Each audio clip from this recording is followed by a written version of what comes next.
we've got to go back and look at, wait, they lied about the whole thing. We can't skip that part.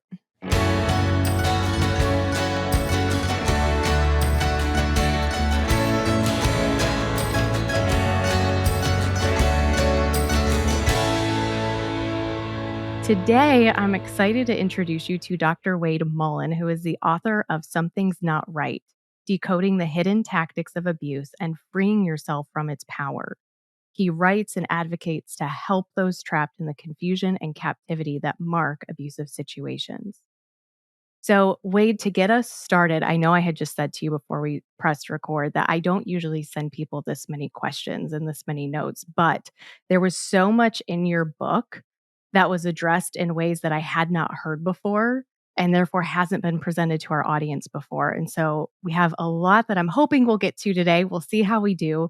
But for those of you who are watching and listening, I would really stay through to the end. I think this is going to be excellent and such a great resource for you. So again, Wade, to get us started to jump in, I'm wondering if you would mind sharing a bit about how you became connected with this context, because I believe you have a personal story that kind of moved you into this area. I do, and thank you for the opportunity to be on the podcast and share. I was at a church outside of the Philadelphia area for about 7 or 8 years. And during that time, my wife and I were both very involved in the life of the church and in ministry, particularly to youth and young adults. And it was a great experience. We grew to love the people there. The community, the faith community, was vibrant. We describe it as a time that was filled with joy. Joy was a word that we used often to describe our experiences there. And over time, and I think this is sometimes a byproduct of a community that is characterized by joy and trust and transparency, is you begin to be willing to share your stories with one another. And that's what we experienced in maybe years 5, 6, 7 of our time there, is some people began to share some of their own stories with us. And some of that included people's trauma histories. Some of that included mistreatment of all different types and abuses that they had experienced from a person who was in a position of trust in their life.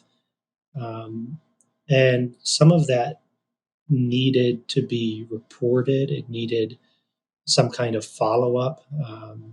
And so that, what we discovered was something that leadership above us at the time seemed to view as a threat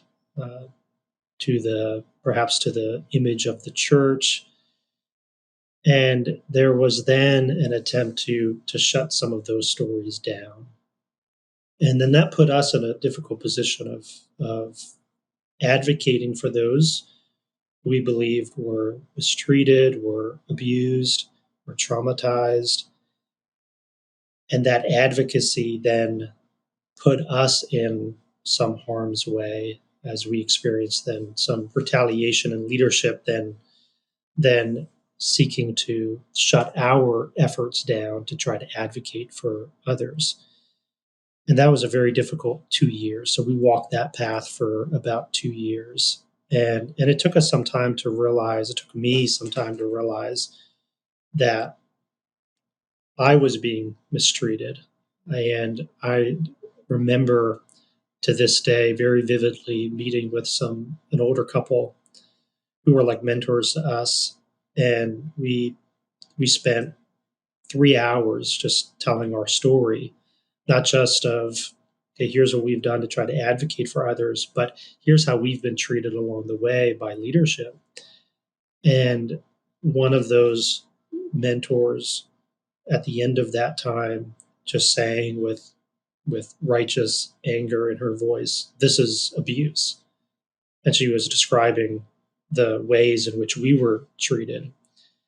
And that was at the time difficult for me to wrap my head around. It wasn't the language that I was using, but it was like a light bulb going off in my own head, and it it began to give me some vocabulary and some language to describe some of my own experiences, but then to recognize, okay, there's something wrong here that's happening, and this needs to stop, and there needs to be some safety, and there needs to be some healing. So walked through this in a very personal way. And so one of the things that I say about the book is that many of the tactics that I describe in the book I experienced in some way, um, and had to navigate those. And then at the same time that I was walking through this very difficult experience at the church, which we now look back on and say was a time filled with joy, but also filled with sorrow, especially near the end. And during near the end, I had also started to research for a Ph.D. dissertation, and I had decided to focus my PhD research on how evangelical organizations were responding to threats to their image. So they were facing a crisis of some kind, like a scandal, and that was threatening the legitimacy of the organization. It was undermining public trust in the organization. And I wanted to understand how leadership, how organizations were managing the impressions that others were forming of the organizations and its leaders during that crisis. And I had selected that shortly before things erupted in our own lives. And so this was a fascinating experience, um, for me, because I was going through this terrible 2 years, and seeing a lot of deception, and at the same time was doing this academic research, and seeing how the impression management strategies that the literature was describing being that has been used across decades in a variety of organizational settings were tactics that I was seeing used in real time by leadership that was trying to cover something up or to maintain dark secrets, and also had seen and heard victims of abuse, of all kinds of abuse, describe offenders using. And so this was just a moment in which I was seeing, okay, here are impression management strategies used by organizations that's described in the literature and in research and studies that have been done on this. And I'm also seeing these tactics happen in real time in these very difficult meetings and in communication that I'm receiving from leadership and from people in authority who just kind of want to make this all go away. So that twin experience of going through this personally and then going through it in an academic setting formed much of the material that went into the book. I didn't realize that they overlapped in the way that they did. I'm sure that brought, gosh, such a level of reality to what you were looking into. It did, Am and I uh, Go ahead. go ahead. It did. I mean, it gave me perspective that I would not have otherwise had. It also gave me language, which I certainly would not have had I not been doing the research. And so, for example, I was able to, at one point, respond to a leader who I believe was being deceptive and coercive, and say, here's what I believe your statements are communicating, and this is why I'm concerned. And then name that communication, actually give it a label, and say, here's what I'm concerned you might be trying to do through this communication. And I would not have had the ability to actually name that and give it some categories and describe it had I not been going through some of the academic research. Right. And so what you wrote in Something's Not Right, this is sort of the accessible layman's version of the research for your dissertation, correct? Am I understanding that right? Yes, the dissertation was certainly an academic uh, paper written for an academic audience. It did not bring my own personal story into it. That was still unfolding at the time. Um, and it did, though, um, it gave me some theory and some evidence based categories. It gave me like a lens. This is how I describe it. It gave me a pair of glasses to wear. And when I wore those glasses and looked at my own story, I just saw things that I wouldn't otherwise be able to see. And so the book is sort of applying that framework, that lens, to my own story, which I also learned is a story that sadly others have experienced in similar ways. So when I started writing about some of my research and some of my own experiences and describing these tactics online, I wasn't prepared for the amount of people who then were responding and saying, "Well, this is precisely my experience. This is." It was giving people, I think, some language as well and some categories that they didn't have. And so as I was receiving some of that feedback, realize, I think there's an opportunity here and a need to apply some of this theoretical uh, frameworks to real life situations, and maybe that would give people some language and some categories to be able to understand their own situation a little better. Absolutely. One big thing that I hear from people, one big as in consistent is the word I should probably be using. So, one consistent thing that I hear from people who approach Be Emboldened is that, oh, I didn't know what that was. And so the language enables us to actually talk about it and to start the process of making sense to the best of our ability, something that doesn't actually make sense. And in that, like it's not just, it's not fair, it's not how it ought to be. But it gives us the ability to actually say, okay, this is what happened. And that's so important in us being able to start to heal and to move forward in our lives. And so, yeah, I completely agree with what you're saying. We see that regularly. Yeah, I think it's I wanted empowering. to I that know there is a bit lag. of a That lag, lag's yes. getting us. So yeah, Sorry. Go ahead. no. I was going to say I think it is empowering to have some language that can help you bring you out of the fog and out of the confusion. And that's why I went with this title, "Something's Not Right," just to validate that you can be at a place where you don't have any language and you don't know what to call it, but you know something's there in the shadows, something's below the surface, and all you can say maybe is, this isn't right. There's something wrong about this, and then there's this journey I think you can take to begin to put some language around that, and that can be empowering as it brings you out of that confusion and you're able to make sense of what's kind of in those shadows or below the surface that you can't quite see, but as it comes into clarity and into focus, then I think that can be really important. Mm. Yeah, absolutely. Moving into our next question, what would you propose as the reason for why religious abuse can be so successful within the church?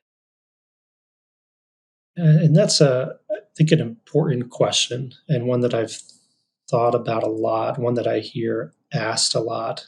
And I think I think it's important for reasons related to prevention, and it's one that I encourage church leaders especially to explore instead of responding to the many stories that are being shared about abuses in the church by saying, well, it's not as bad as what's kind of out there, maybe. That's a response that I've seen. But to stop and say, well, what is it about us, or what is it about this environment that might make it more conducive to abuse and the occurrences of abuse than other environments? And so I'm glad that you're asking that question, and other people seem to be asking it.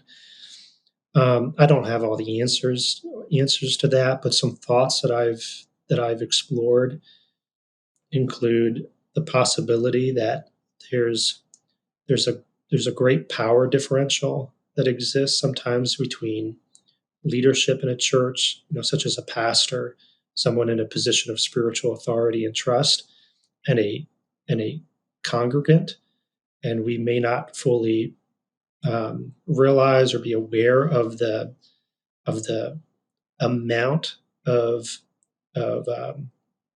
just how wide that gap is.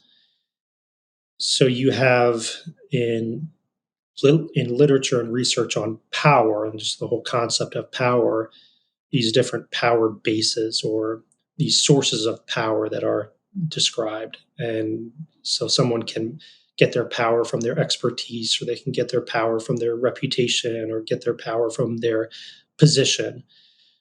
And there's these different bases of power. And when you look at the church, I think a pastor, let's say, has numerous bases of power from which he or she is exercising authority.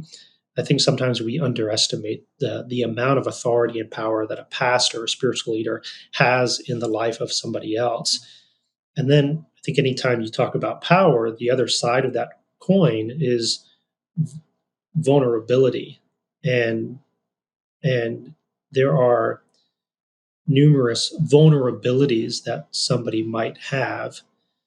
And when you're in an environment where there might be opportunities and circumstances for power to be abused in ways that exploit any number of vulnerabilities of a so that could be somebody is um, away from their hometown. Let's say they're attending a church while they're at college, and maybe they don't have the support system that they normally would, or they might have some financial needs. They may not have the kind of resources that others have. And so somebody who's in a position of spiritual trust, or such as a pastor, who is intent on exploiting those vulnerabilities, might take advantage of the opportunities and circumstances that a church community could provide. So, an example of that, let's say, is a pastor who who offers to go over to a single mom's house and help her with tasks at the house, like help her with home improvement projects. Well, that is, in my estimation, a boundary crossing behavior. But the power of that pastor might be hard to question that. It might be hard to resist that, because it might be seen as just he's being pastoral. He's offering to help, and that's one of the tactics that I write about, is this over helping in ways that aren't necessary. And what can be happening in that kind of scenario is a pastor is bringing his power and authority into a vulnerable situation and exploiting that circumstance, is perhaps even engineering opportunities for there to be isolation. So my point is, I think you have this gap between power and vulnerability. And then you also have, I think, within a lot of church contexts, opportunities and circumstances where those vulnerabilities can be exploited, because there's maybe it's easier to engineer times to get people alone or in places of isolation. There can be retreats, there can be camps. There's these places and environments um, where power, I think, can be more easily abused. Mm.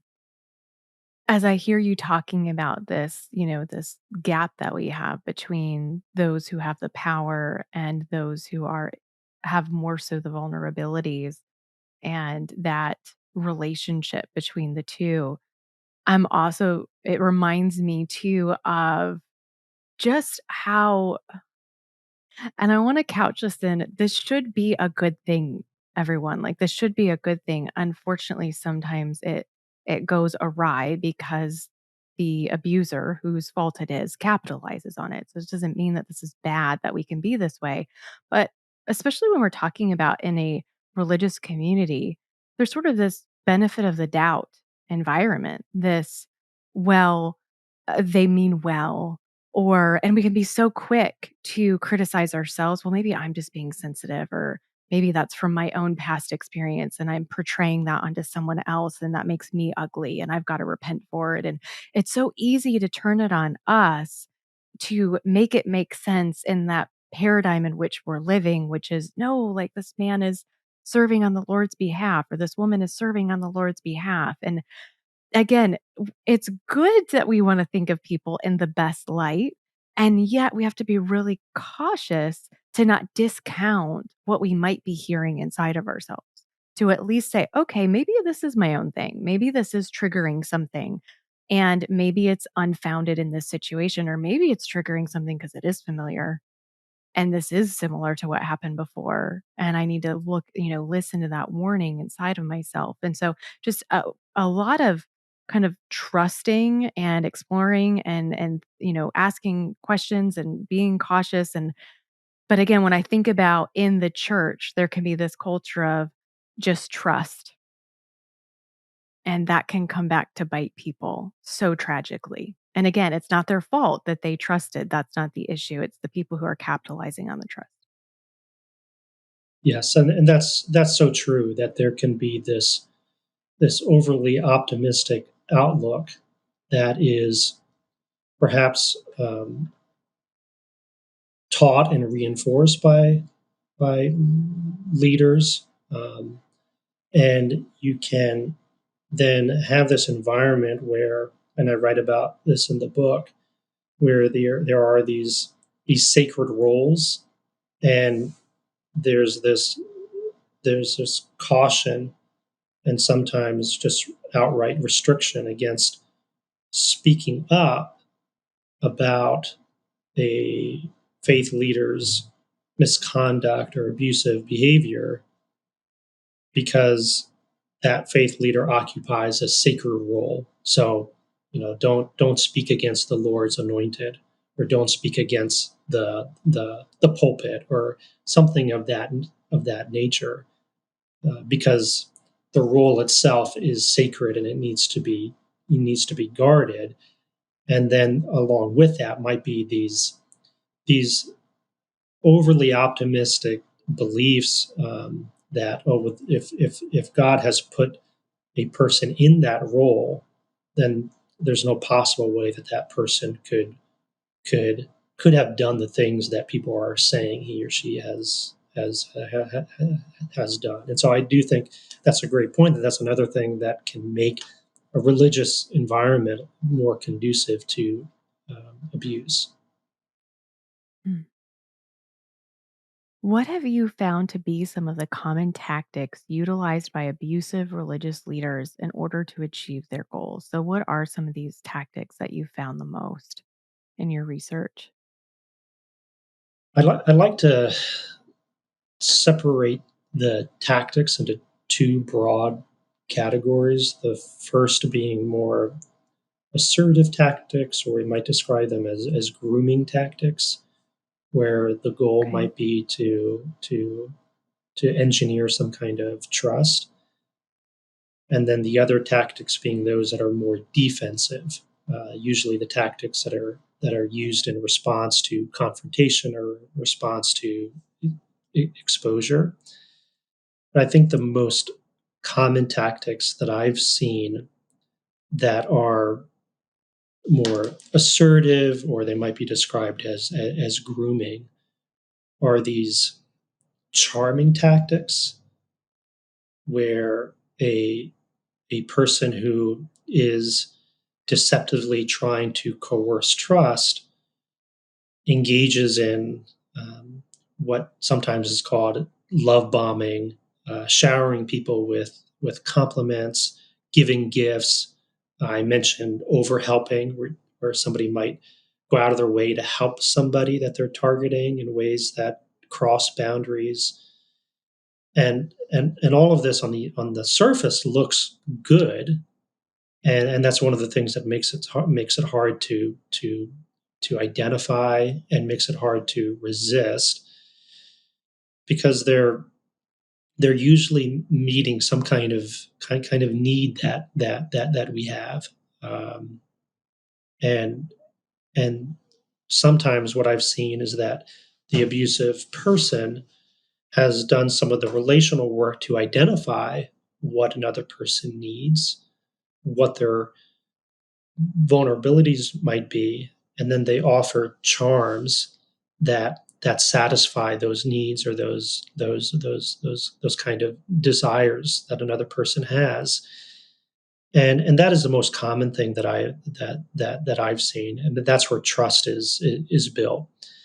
Maybe the only thing that might be more common is something that's similar to charming another person, is when the abusive individual promotes themselves. And I think the goal is still pretty much the same. It's to gain trust from people and to coerce that trust. But the abusive person might exaggerate their past success, or they might talk about themselves in ways that are grandiose. Sometimes when I've engaged with people who have had a history of being victimized, and they describe when they first encountered a red flag, I've I've heard more than once people talk about how the person who victimized them was narcissistic, but communicated things about themselves in ways that alerted them that, okay, this person might not be a truth teller.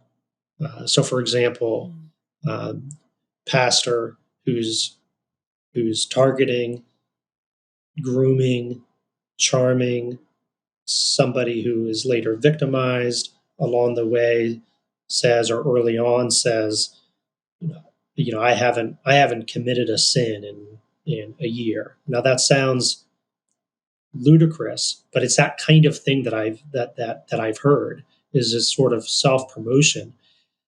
And this is different than just somebody sharing about their lives, or sharing about even about success maybe that they've had, but it's done in a way that introduces lies and deception. It's grandiose. It exaggerates things. So there's this self promotion, and then the other side of that might be this kind of similar language where another person who's being targeted is also being promoted, in a sense, is being charmed, but there's also this deception that's being attached to that. So a charm might be somebody complimenting you, but in ways that seem to be excessive, or sometimes a red flag happens when you're being complimented by somebody, but they don't really know you. So being flattered, that sense of, okay, this person is flattering me, saying so many things that sound nice, but something just seems off about this.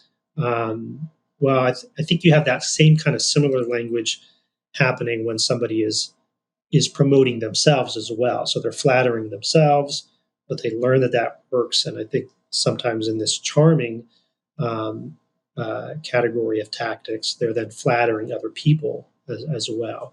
So I would say those kind of tactics are the most common. because what they do is they coerce trust in people. So then people learn, okay, this is somebody that I want to follow, or this is somebody that I want to be close to because, well, they make me feel good and they seem to be so successful.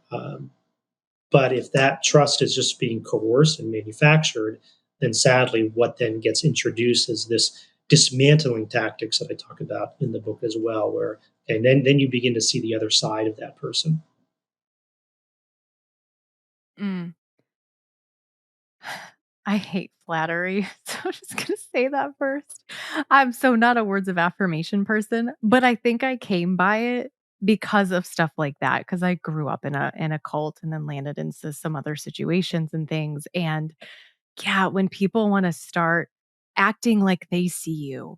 And that's what it'll feel like to someone who maybe had a neglectful childhood, has felt overlooked, has felt unseen, and then someone like, "Wow, it seems like they really actually see me. I feel seen and known and loved," and it feels so good.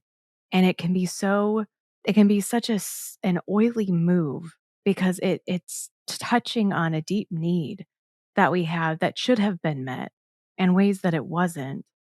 And it's just it breaks my heart, and it's also a disgusting tactic, and so I'm glad you brought that one up. I've seen it used in my own life. I've absolutely heard it used in others. And something else I wanted to mention is kind of on it's in the same vein, but it's interesting because it comes across as kind of being the flip is I've heard people and I've heard stories of people, so of leaders who instead of telling everyone their accolades, they'll make comments like, "Oh, well, I'm just a farm boy.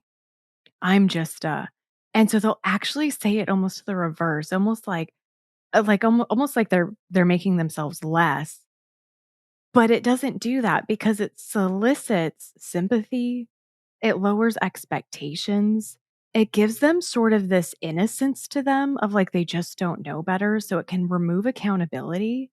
It is such a snake-like tactic, and I'm wondering, did you come across that one at all?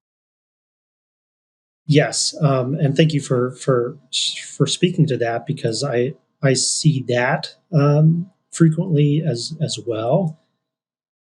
And interestingly, this has also been something that's been observed in the academic literature on how organizations might manage the impressions of stakeholders by using what I don't prefer this term, but it's the term that's in the literature on impression management, but by using what are called self handicapping statements or tactics in which organizations might promote their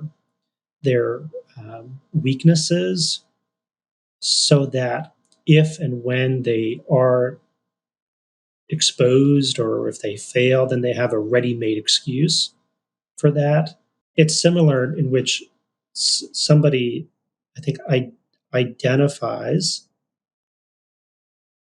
something that can be exploited and used in order to gain or retain trust and a following. And I think that's the common denominator is that everything is viewed by the abusive person as just material that can be used and exploited to manipulate people that they view as objects.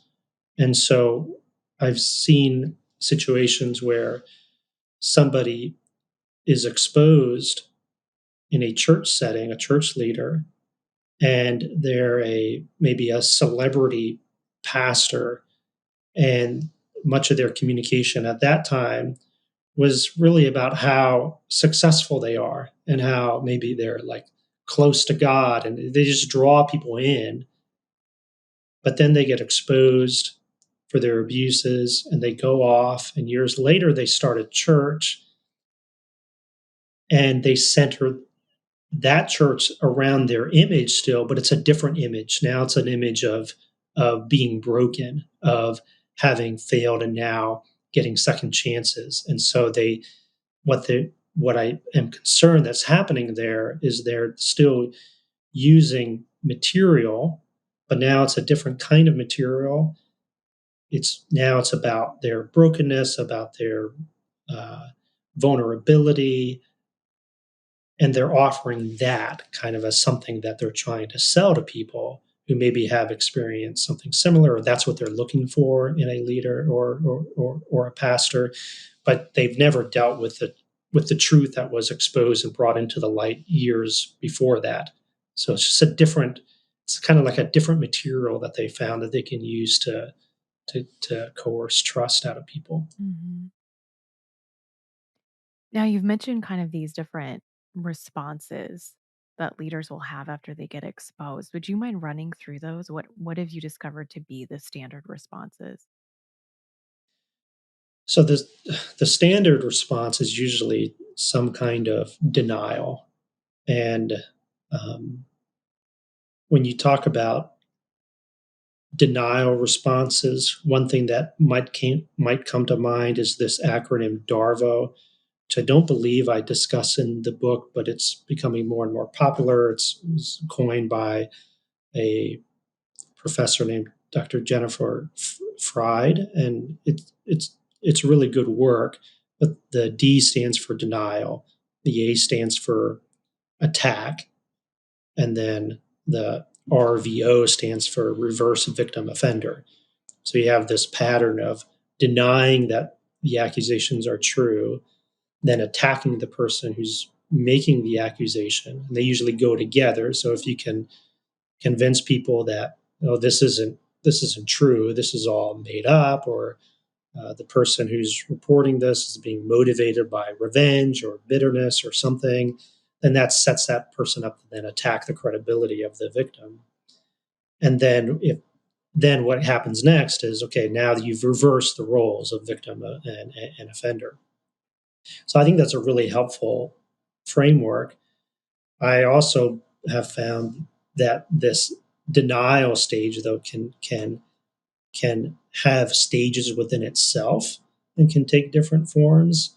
So usually there's an attempt just to offer an outright denial. Well, this didn't happen. This isn't true. But if evidence emerges and that outright denial is no longer feasible because there's no disputing that, okay, something happened, then the second type of denial that I have found that somebody might offer is this excuse, right? So somebody might say, yes, this happened, but I was overwhelmed at work. I was sick. I was stressed. I didn't mean to. So there's different types of excuses. So one common type is denying any ill intent. Where I didn't mean to act in this way or to cause some kind of harm. So there's different excuses. But if an excuse doesn't work, if that kind of denial doesn't work, then what I've seen is then that person move to denying that um, that the victim, if somebody's been victimized, is a true victim. So that's a phrase, sadly, that I've heard too many times as well. She's not a true victim, and what's being suggested there sometimes is, well, they brought it on themselves. They should have known not to be alone with him. That there's some kind of justification sometimes, or along with a justification might be, um, yes, this happened, but in the end, it was for everyone's good. Um, Even in very twisted ways, somebody can finally admit to abuse, but then justify it by saying that, oh, that this was something that God wanted them to do, and that this was for the good of victims. So the one thing that comes to mind is when church leaders, sadly, in some stories, have been exposed for engaging in some kind of physical discipline. and then they justify that, like harsh physical, beating people, not just kids, but beating people, and saying that that was done to purify followers and to make them more holy. So that's a kind of justification. And then if that doesn't work, then I've seen this kind of denial where someone might try to make comparisons to others and say, well, I'm not as bad as, this person over here. This abuse wasn't as bad as these other kinds of abuses, and that's what you really ought to be worried about. So what I've seen is that a denial begins usually with some kind of outright, this didn't happen. And then as that person is facing more and more exposure, then you get different types of denials that are introduced to that narrative. And that's one of the common features then of deceptive and coercive language is it's constantly shifting.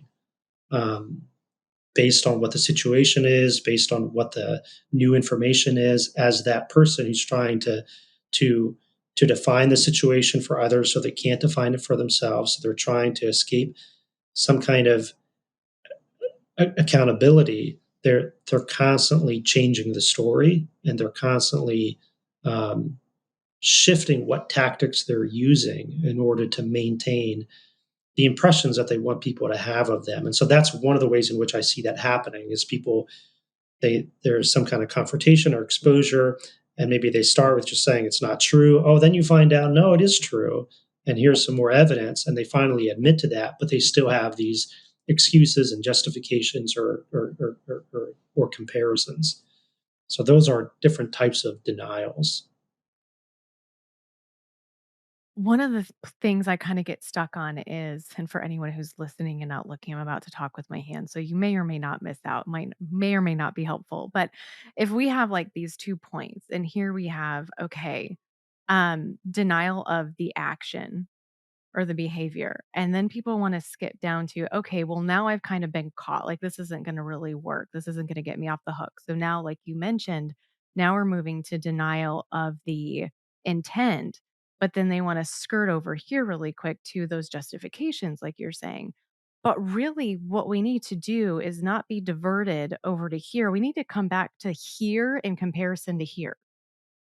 The denial of the intent in comparison to that initial denial of the behavior, the initial denial of the action. And that transition that was made, the person is already deemed untrustworthy. That's already happened, but it's like, no, don't look at here or the comparison between the two. Let's skirt over here. Let's hang out over here. We've got to back up and we need to pause longer here because even if there's room, like, I mean, if we're talking abuse, there isn't going to be much room here, but in any situation where anyone does that to get off the hook for anything, maybe there's room for grace there. There's room for the person to apologize. There can be room. But first of all, we didn't get a legitimate apology if we skirted over to my excuses for something. An apology doesn't come with excuses. And we're actually going to get to that because you share some really good information about apologies. But we've got to go back and look at, wait, they lied about the whole thing. We can't skip that part. That's a great point. And one of the recommendations that I give, especially to leaders as they're maybe trying to navigate something like this, is to say to them, you've got to slow everything down, and that might really frustrate somebody who's trying to deceive you and sell you a story, which that will be an indicator how they respond to that attempt to say, no, let's take a time out here and address this shift you seem to have made from saying this never happened and now saying, yeah, it did, but and that's going to be a test. That's going to be an indicator of character and really make it clear to you whether you are, in addition to dealing with, did this person act in this way, but also now, is this person telling the truth? And then you've got to address that. But I think you're right, and you make a good point that that so often is happening in that move from one type of denial to the other. And too often, leadership sadly just lets it go. And you've got to do what you're saying and say, no, like, we've got to come back to this and address what happened here with this shift. Yeah, to disallow our attention from being shifted over so quickly. Yeah, absolutely. And I want to go back to what I just mentioned about apologies because you've got some really good information in your book about what what an apology is versus what a concession is. And I think this is so important for people who are listening and watching because we hear people come to us and say, "Well, I guess they apologize," but it's like it didn't mean anything or it didn't really help or it didn't and people can feel like that's their fault. When in reality, I think you touched on why it's a concession. It wasn't actually a genuine apology. So would you mind breaking that down for people?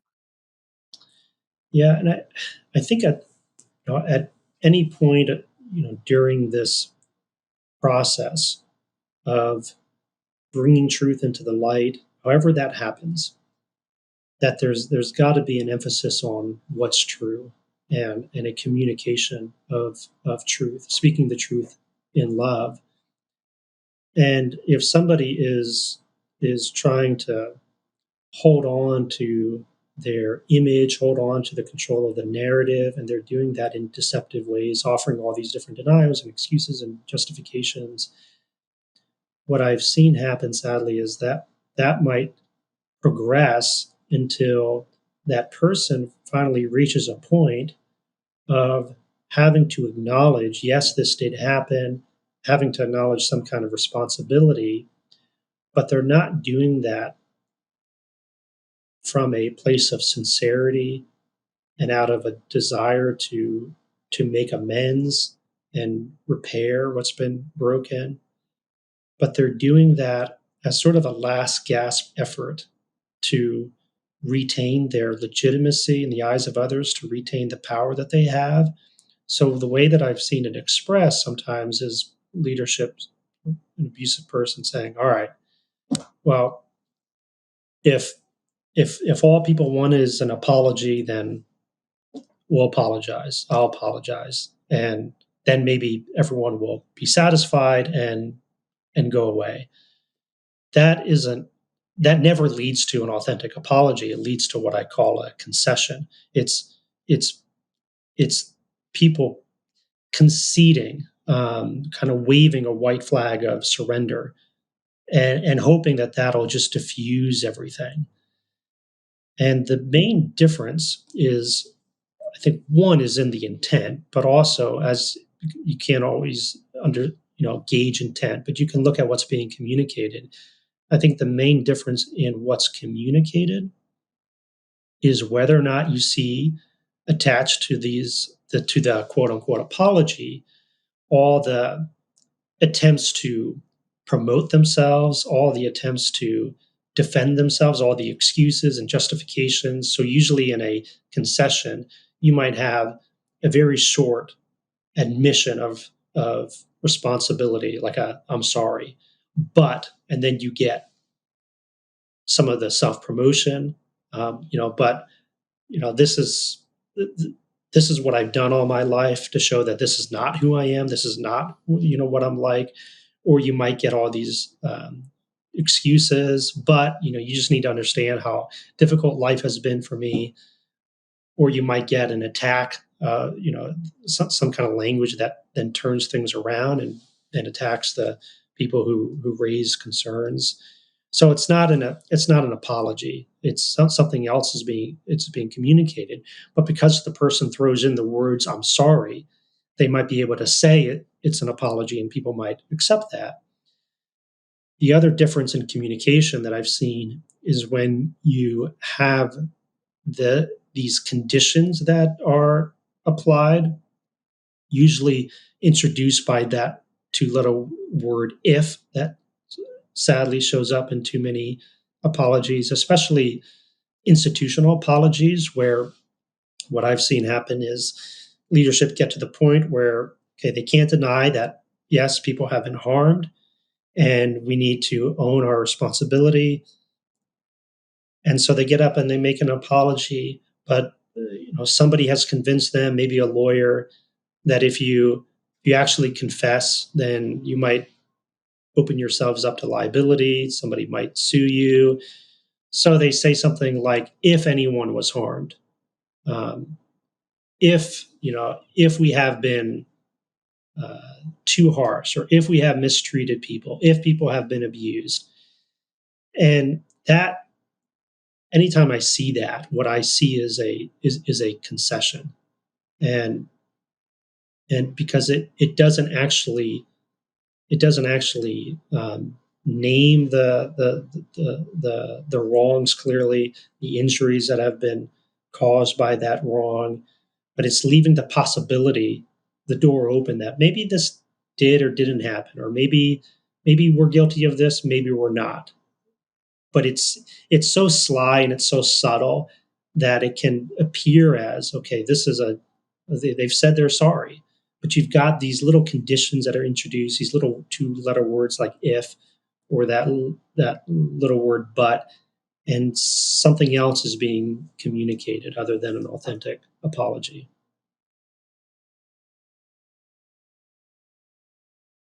You said something about this is in your book.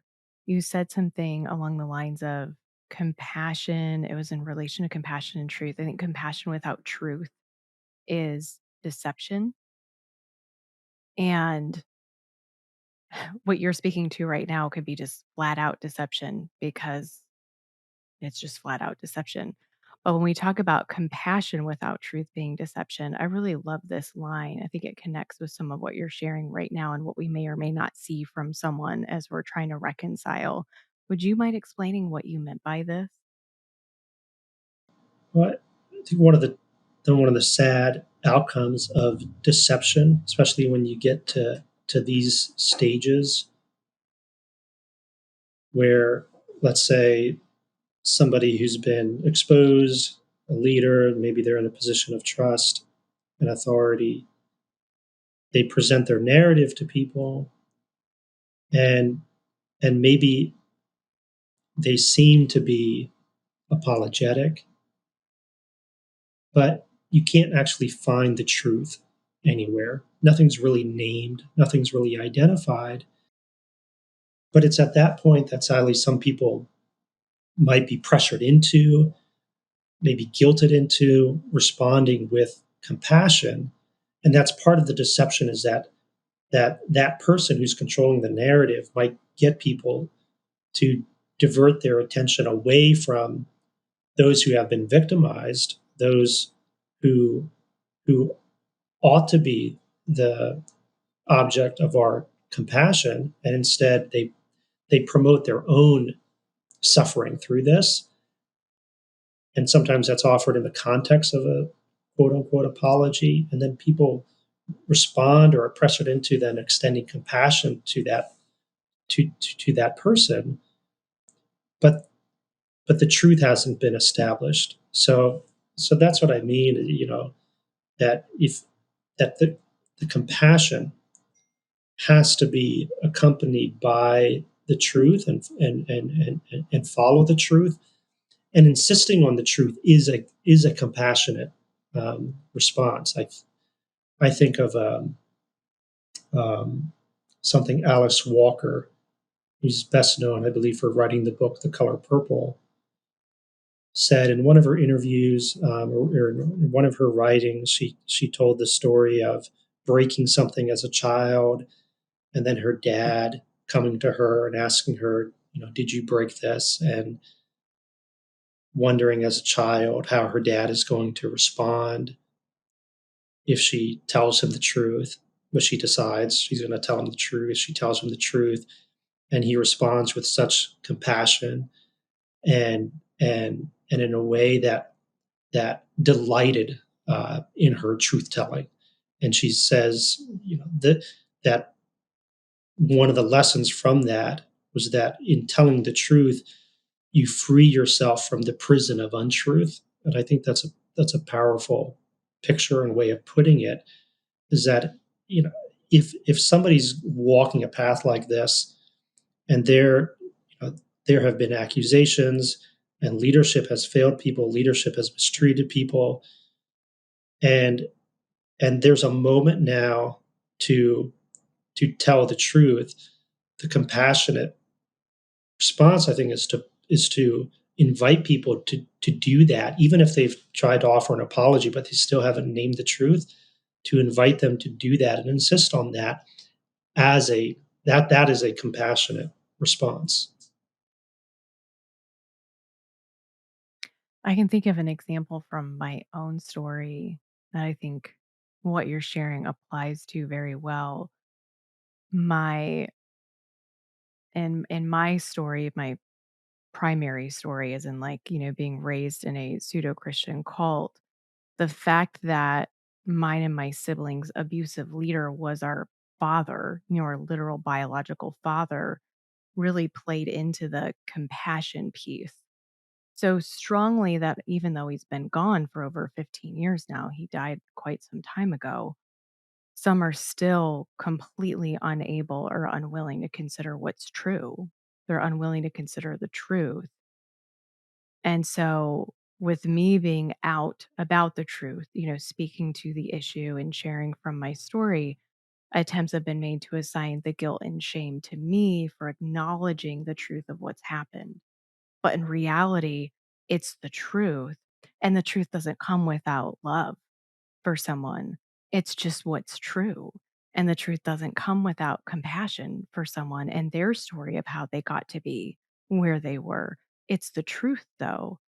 And so I see that interplay where some people they want to give all the compassion, but they totally overlook the truth because if they do look at the truth, the compassion's going to have to be tempered by that truth because there's going to be some accountability that now has to come into play as well. And that's hard.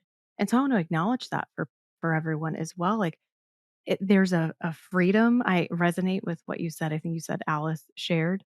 There is this freedom that comes from it because we're not trying to hold things together that don't actually go together anymore. Like we're not trying to maintain this reality that we know is untrue, even if it's subconscious. And yet we have this freedom that comes, but it also can mix with some really real grief and that's a journey that, I would say at the same time we get to go on because when we lean into it and we turn towards it, we do get to really heal and do get to really rebuild. And we're doing it on something that is, again, it's based in truth. That's something I'm so thankful for in my own story. I appreciate you sharing some of that. Yeah, it is very difficult to face the truth and to tell the truth and to speak it and to say it out loud, and I think that needs to be kept in mind, and then when you're if you're in a position of inviting people into that same kind of process, it needs to be just that, an invitation and giving people a sense of, okay, yeah, this is going to be hard, and you may need support, and it may be accompanied with grief and accountability, but on the other side of that is freedom and inviting people into that. Yeah. Yeah. It's so worth it. And Wade, before we transition, or before we wrap up, it's going to seem like we maybe jumped a little bit here, but I see it all as connecting. I very much appreciated your section on cultivating beauty and something's not right. I'm wondering if you'd share a bit about how your attunement to beauty has intersected with your own healing from abuse. Yeah, um, it's been a journey, an ongoing journey of discovering beauty that's around me, and not just finding the beauty that's around me and entering into those spaces and activities and creating time for that, but also identifying and appreciating the beauty that's even in the midst of the heaviness, even in the midst of traumatic stories and very difficult circumstances, to to look beyond the darkness and through the darkness and see the light that the darkness is trying extinguish, and to appreciate that light, to see that beauty in the midst of that. I've learned to try to do that, and and then practically, um, I've, for instance, have taken up a lot of gardening. My grandmother has a beautiful garden. Her whole life, my grandparents just cultivated a lovely flower garden at their home, and it was, I mean, their place is just beautiful. And I have over the years at our own home here grown to appreciate just the beauty of nature, but enjoy cultivating and creating environments that our family can enjoy, and that's been very therapeutic. So I think finding ways to create beauty, I think, can be very therapeutic, and that can take so many different forms. It can be crafting, it can be doing puzzles, it can be any number of things that I think can be really healing. And then, we know that connection with others is also healing as well, because so often that's what's lost when you go through an abusive situation. And so I think that for me, engaging in making things, creating things, and enjoying the beauty of that, but then also doing that together, like doing that as a family, doing something like that with friends, that also brings in that connection, and that also has been for me really healing. Um, so it's, I think that looks different for different people, but it's learning to recognize the beauty around you, and then identifying, I think, activities that you can engage in which you're cultivating beauty, and seeing how that breathes life back into you. Mm. Yeah, it reminds me that there's hope to be had. And not Yeah. just as in, as Christians are our hope fulfilled, our hope right here is like there is good to be found here. Not just in while we look for Christ's return or when we get to be with him in heaven, it's there is good here too. And I'm thankful for that. And beauty reminds me of that, the cultivating beauty, the appreciating beauty, something very restorative about it for myself as well. And I agree with you, it can look so different. My husband actually really connects with like Christian rap music, which is just so not where I find beauty. Yeah. And he's like, "Why do you love nature so much?" And it's like, gosh, it's just the beauty. There's something transcendent about it for me. Like, I don't know. He's never Mhm. said rap music was transcendent to him, so I don't want to put words in his mouth.